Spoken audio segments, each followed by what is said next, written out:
ओम शांति। ये बाबा की 1 तारीख की साकार वाणी है। सार है मुरली का।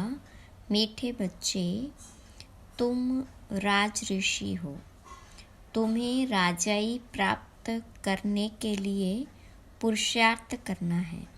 साथ साथ दैवी गुण भी जरूर धारण करने हैं। प्रश्न है, उत्तम पुरुष बनने का पुरुषार्थ क्या है? किस बात पर बहुत अटेंशन चाहिए? तो बाबा ने कहा, उत्तम पुरुष बनना है तो पढ़ाई से कभी रूठना नहीं। पढ़ाई से लड़ने झगड़ने का ताल्लुक नहीं। पढ़ेंगे लिखेंगे होंगे नवाब। इसलिए सदा अपनी उन्नति का ख्याल रहे। चलन पर बहुत अटेंशन चाहिए। देवताओं जैसा बनना है तो चलन बड़ी रॉयल चाहिए। बहुत बहुत मीठा बनना है। मुख से ऐसे बोल निकले जो सबको मीठे लगे, किसी को दुख न हो। ओम शांति। मीठे मीठे रूहानी बच्चों प्रति बाप बैठ समझाते हैं और पूछते हैं कि आपकी बुद्धि का ठिकाना कहाँ है। मनुष्यों की बुद्धि तो भटकती है, कभी कहाँ। बाबा समझाते हैं, तुम्हारी बुद्धि का भटकना बंद, बुद्धि को एक ठिकाने लगाओ। बेहद के बाप को ही याद करो। यह तो रूहानी बच्चे जानते हैं। अब सारी दुनिया तमो प्रधान है। आत्माएं ही सतो प्रधान थी। नंबरवार पुरुषार्थ अनुसार अब तमो प्रधान बनी है। फिर बाबा कहते, सतो प्रधान बनना है, इसलिए अपनी बुद्धि को बाबा के साथ लगाओ। अब वापिस जाना है और कोई को भी पता नहीं कि हमको वापिस घर जाना है। और कोई भी नहीं होगा जिसको डायरेक्शन मिलते हो कि बच्चे मुझ बाप को याद करो। कितनी सहज बात है। समझाते हैं, सिर्फ बाप को याद करो तो तुम्हारे विकर्म विनाश हो जाएंगे और कोई ऐसे समझा न सके। बाबा ही समझाते हैं। जिसमें प्रवेश किया वह भी सुनते हैं। पतित से पावन बनने की और उस पर चलने की सबसे अच्छी मत बाबा देते हैं। बाबा कहते हैं, बच्चे तुम ही सतो प्रधान थे, अब फिर बनना है। तुम ही आदि सनातन देवी देवता धर्म के थे। फिर 84 जन्म भोग कौड़ी मिसल बन पड़े हो। तुम हीरे मिसल थे, अब फिर बनना है। बाबा बहुत सिंपल बात सुनाते हैं कि अपने को आत्मा समझो। आत्माओं को ही वापिस जाना है, शरीर तो नहीं जाएगा। बाबा के पास खुशी से जाना है। बाबा जो श्रीमत देते हैं उससे ही तुम श्रेष्ठ बनेंगे। पवित्र आत्माएं मूल वतन में जाकर फिर आएगी तो नया शरीर लेगी। यह तो निश्चय है ना, तो फिर वही तात लगी रहे। दैवी गुण भी धारण करने हैं तो बहुत फायदा होगा। स्टूडेंट जो अच्छी पढ़ाई पढ़ते हैं वही ऊंच पद पाते हैं। यह भी पढ़ाई है। तुम कल्प कल्प ऐसे ही पढ़ते हो। बाबा भी कल्प कल्प ऐसे ही पढ़ाते हैं। जो टाइम पास हुआ वह ड्रामा अनुसार ही बाबा की और बच्चों की एक्ट चली। बाबा राय तो ठीक देते हैं ना। बच्चे कहते हैं, बाबा हम आपको घड़ी घड़ी भूल जाते हैं। यही तो माया के तूफान है। माया दीवा बुझा देती है। बाबा को क्षमा भी कहते हैं। सर्वशक्तिवान अथॉरिटी भी कहते हैं। जो भी वेद शास्त्र हैं सबका सार बतलाते हैं। वह नॉलेजफुल है। सृष्टि के आदि मध्य अंत का राज समझाते हैं। यह ब्रह्मा बाबा भी कहेंगे हम बच्चों को समझाते हैं। बाबा कहेंगे तुम बच्चों को समझाता हूँ, उसमें यह ब्रह्मा भी आ जाता है। इसमें मूंझने की बात नहीं। यह है बहुत सहज राजयोग। तुम राज ऋषि हो। ऋषि पवित्र आत्मा को कहा जाता है। तुम्हारे जैसा ऋषि तो कोई हो न सके। आत्मा को ही ऋषि कहा जाता है, शरीर को नहीं कहेंगे। आत्मा है ऋषि, राज ऋषि। राज्य कहाँ से लेते? बाबा से। तो तुम बच्चों को कितनी खुशी रहनी चाहिए। हम शिव बाबा से राज्य भाग्य ले रहे हैं। बाबा ने स्मृति दिलाई है, तुम विश्व के मालिक थे, फिर पुनर्जन्म लेते लेते नीचे उतरते आए हो। देवताओं के चित्र भी है। मनुष्य समझते हैं यह ज्योति ज्योत समा गए। अब बाबा ने समझाया है एक भी मनुष्य ज्योति ज्योत नहीं समाता। कोई भी मुक्ति जीवन मुक्ति पा नहीं सकते। तो सारा दिन अंदर में बच्चों के विचार चलने चाहिए। जितना याद में रहेंगे उतना खुशी होगी। पढ़ाई पढ़ाने वाला देखो कौन है। श्री कृष्ण को लॉर्ड कृष्णा भी कहते हैं। भगवान को कभी लॉर्ड नहीं कहेंगे, उनको गॉड फादर ही कहते हैं। वह है हेवनली गॉड फादर। तुमको अब दिल से लगता है कि वही हेवनली गॉड फादर हेवन अर्थात दैवी राजधानी स्थापन कर रहे हैं। सतयुग में दूसरा कोई धर्म था नहीं। चित्र भी इन देवताओं के हैं। उनको ही आदि सनातन देवी देवता कहा जाता है। वे विश्व के मालिक थे। उन्हों को कहेंगे सतयुगी। तुम हो संगम युगी। तुम जानते हो बाबा हमको राइटियस बताते हैं। तुम राइटियस बनते जाते हो। विकारी को अनराइटियस कहा जाता है। यह देवताएं पवित्र है। लाइट भी पवित्रता की दिखाई है। अनराइटियस माना एक भी कदम राइट नहीं। शिवालय से उतर वैशाल्य में आ जाते हैं। यह बातें नया कोई समझ न सके जब तक तुम उनको बाबा का परिचय अच्छी तरह न दो कि वह है हेवनली गॉड फादर। हेवन और हेल दोनों अक्षर है, सुख और दुख, स्वर्ग और नरक। तुम जानते हो भारत में सुख था, अभी दुख है। फिर बाबा आकर सुख देते हैं। अब दुख का समय खत्म होना है। बाबा बच्चों के लिए सुख की सौगात ले आते हैं, सबको सुख देते हैं। तब तो सब उनकी बंदगी करते हैं। सन्यासी उदासी भी तपस्या करते हैं। उनको भी कोई न कोई आश जरूर रहती है। सतयुग में ऐसी कोई बात नहीं। वहाँ और कोई धर्म वाले होते ही नहीं। तुम तो अब पुरुषार्थ कर रहे हो नई दुनिया में जाने के लिए।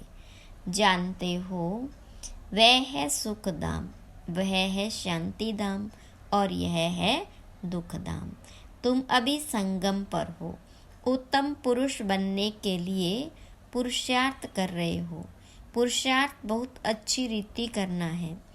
पढ़ाई से कभी रूठना नहीं है। कोई से अनबनी होती है तो पढ़ाई नहीं छोड़नी चाहिए। पढ़ाई से लड़ने झगड़ने का ताल्लुक नहीं है। पढ़ेंगे लिखेंगे होंगे नवाब। लड़ेंगे झगड़ेंगे तो नवाब कैसे बनेंगे। फिर तमो प्रधान चलन हो जाती है। हर एक को अपनी उन्नति का ख्याल करना चाहिए। बाबा कहते हैं हे आत्माएं, बाप को याद करो तो विकर्म विनाश होंगे और दैवी गुण भी धारण होंगे। अगर लक्ष्मी नारायण जैसा बनना है तो बाबा ने ही उन्हों को भी ऐसा बनाया। बाबा कहते तुम ही यह राज्य करते थे, अब फिर तुमको ही बनना है। राजयोग बाबा संगम पर ही सिखलाते हैं। तुम कल्प कल्प यह बनते हो, ऐसे नहीं सदैव कलयुग ही चलता रहेगा। कलयुग के बाद सतयुग, यह चक्र फिरता है जरूर। सतयुग में मनुष्य कम थे, अब फिर जरूर कम होने चाहिए। यह तो सहज समझने की बातें हैं। बीती हुई कहानी सुनाते हैं, छोटी सी कहानी है, वास्तव में है बड़ी, परंतु समझने में छोटी है। 84 जन्मों का राज है, तुमको भी आगे मालूम नहीं था, अब तुम समझते हो। हम पढ़ रहे हैं, यह है संगम युग की पढ़ाई। अब ड्रामा का चक्र फिर कर आया है, फिर सतयुग से लेकर शुरू होगा। इस पुरानी सृष्टि को बदलना है। कलयुगी जंगल का विनाश होगा, फिर सतयुगी फूलों का बगीचा होगा। फूल देवी गुण वाले को कहा जाता है, कांटा आसुरी गुण वाले को कहा जाता है। अपने को देखना है, मेरे में कोई अवगुण तो नहीं है। अभी हम देवता बनने लायक बन रहे हैं, तो दैवी गुण जरूर धारण करना पड़े। बाप टीचर सतगुरु बनकर आते हैं तो कैरेक्टर जरूर सुधारना पड़े। मनुष्य कहते हैं सबके कैरेक्टर खराब है, लेकिन अच्छा कैरेक्टर किसको कहा जाता है यह भी नहीं जानते। तुम समझा सकते हो, इन देवताओं के कैरेक्टर अच्छे थे ना, यह कभी किसको दुख नहीं देते थे। कोई की चलन अच्छी होती है तो कहते हैं यह तो जैसे देवी है, इनके बोल कितने मीठे हैं। बाबा कहते तुमको देवता बनाता हूँ तो तुमको बहुत मीठा बनना पड़े। दैवी गुण धारण करने हैं, जो जैसा है वैसा ही बनाएंगे। तुम सबको टीचर बनना है, टीचर के बच्चे टीचर, तुम पांडव सेना हो ना। पंडों का काम है सबको रास्ता बताना, दैवी गुण धारण करने हैं। गृहस्थ व्यवहार में भी रहना है, घर में भी सर्विस कर सकते हो। जो आएंगे टीच करते रहेंगे, पढ़ाते रहेंगे। ऐसे बहुत है जो अपने पास गीता पाठशाला खोल बहुतों की सर्विस करते रहते हैं। ऐसे नहीं कि यहाँ आकर बैठना है। कन्याओं के लिए तो बहुत सहज है, मास 2 चक्र लगाया फिर गए घर। घर का संन्यास तो नहीं करना है। तुमको घर से बुलावा आता है तो जाते हो, तुमको मना नहीं है। इसमें कोई घाटे की यानी कमी की बात नहीं है। और भी उमंग आएगा। हम भी अभी होशियार हुए हैं, घर वालों को भी आप समान बनाकर साथ ले जाएंगे। ऐसे बहुत हैं जो घर में रहकर भी सर्विस करते हैं तो होशियार हो जाते हैं। बाबा मुख्य बात समझाते हैं कि अपने को आत्मा समझो और मुझ बाप को याद करो। अपनी उन्नति करनी है। घर में रहने वालों की यहाँ रहने वालों से भी अच्छी उन्नति हो सकती है। तुमको कभी मना नहीं की जाती कि घर में नहीं जाओ, उन्हों का भी कल्याण करना है। जिनको कल्याण करने की आदत पड़ जाती है वे रह नहीं सकते।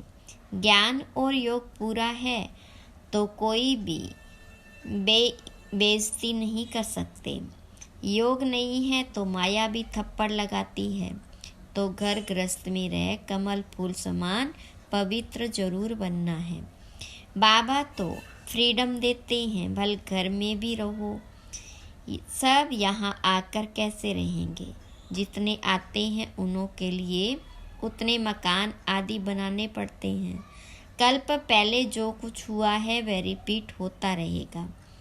बच्चे भी वृद्धि को पाते रहेंगे।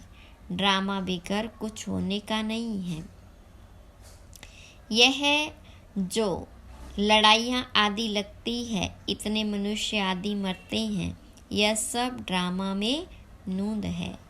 जो पास्ट हुआ वह फिर रिपीट होगा।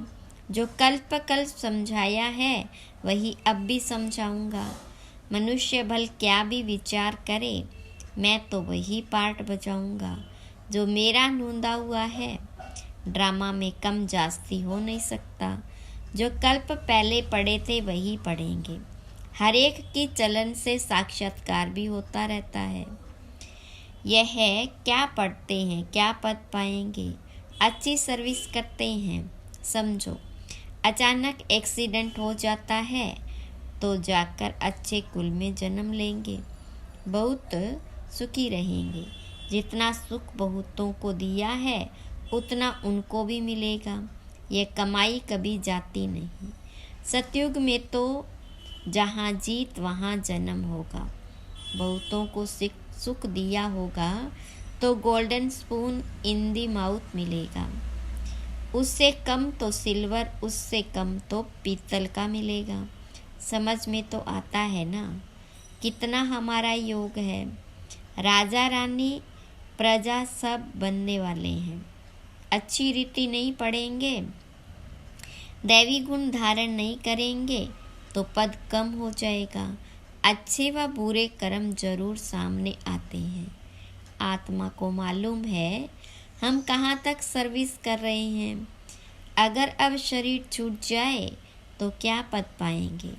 अभी तुम पढ़कर सुधर रहे हो। कोई तो बिगड़ते भी हैं तो कहेंगे इनकी तकदीर में नहीं है। बाबा तो कितना ऊंच बनाते हैं।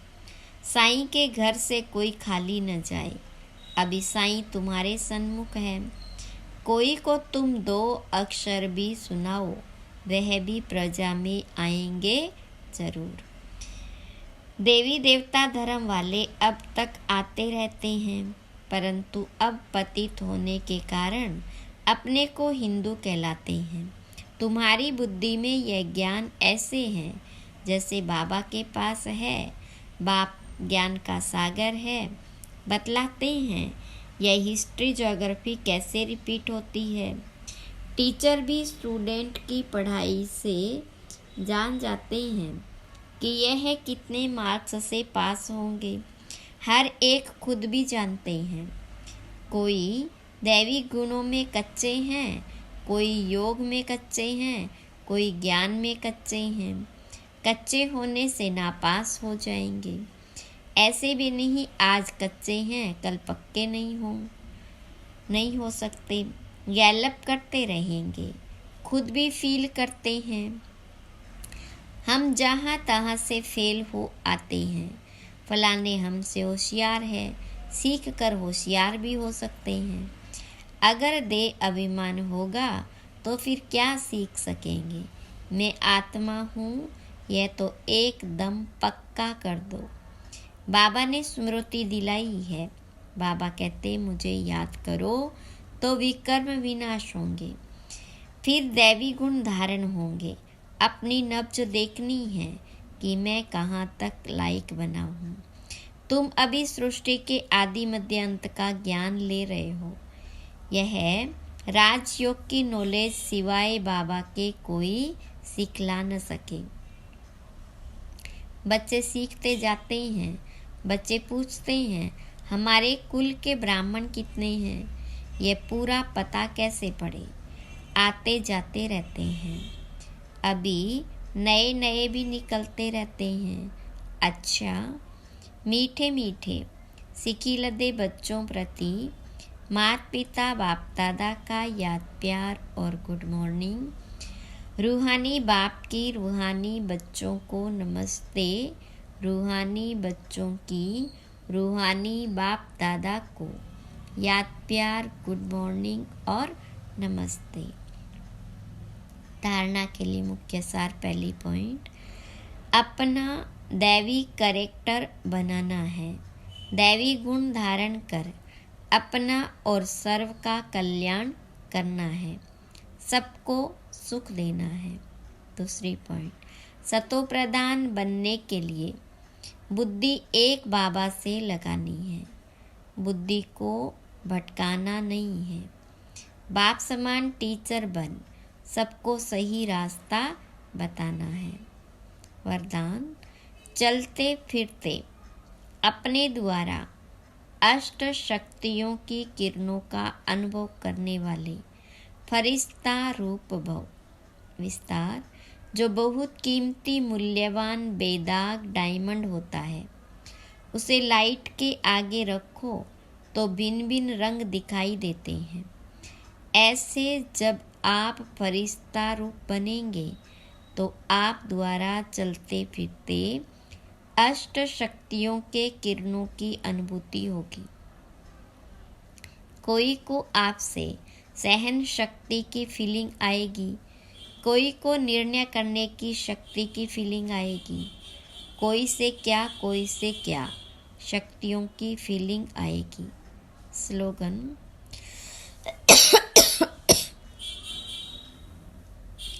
प्रत्यक्ष प्रमाण वह है जिसका हर कर्म सर्व को प्रेरणा देने वाला हो। जनवरी 2024 अव्यक्त मास के लिए विशेष पुरुषार्थ की पॉइंट है। इस जनवरी मास में विशेष साइलेंस की अनुभूति करने तथा ब्रह्मा बाबा समान डबल लाइट फरिश्ता बनने के लिए पुरुषार्थ की पॉइंट्स मुरली के नीचे लिख रहे हैं। यही पॉइंट्स जनवरी मास के पत्र पुष्प में भी रहेगी। कृपया सभी ब्रह्मावत्स इसी अनुसार अटेंशन रख रोज एकांत में बैठ कम से कम 10 मिनट अव्यक्त साइलेंस का अनुभव अवश्य करें तथा पूरा ही दिन डबल लाइट फरिश्ता स्थिति में रहे अपने श्रेष्ठ संकल्पों द्वारा इशारों से कारोबार करके अपने सेवा स्थानों को सूक्ष्म वतन बनाएं। बीच बीच में आपस में मिलकर इन पॉइंट्स पर गहरी रूह रियान करते हुए अनुभवों की लेन देन भी करें। हम सब की यह डबल लाइट स्थिति तथा साइलेंस की गहरी अनुभूति ही परमात्म प्रत्यक्षता के निमित्त बनेगी। अव्यक्तित साइलेंस द्वारा डबल लाइट फरिश्ता स्थिति का अनुभव करो। संगम युग की विशेष शक्ति साइलेंस की शक्ति है। साइलेंस में रहने से डबल लाइट फरिश्ता स्थिति सहज बन जाती है।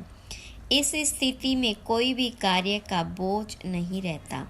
इसके लिए कर्म करते बीच बीच में निराकारी और फरिश्ता स्वरूप की ड्रिल करते रहो। जैसे ब्रह्मा बाबा को साकार रूप में देखा, सदा डबल लाइट रहे। साइलेंस की स्थिति द्वारा सेकंड में बच्चों को नज़र से निहाल किया। ऐसे फॉलो फादर करो तो सहज ही बाप समान बन जाएंगे। ओम शांति।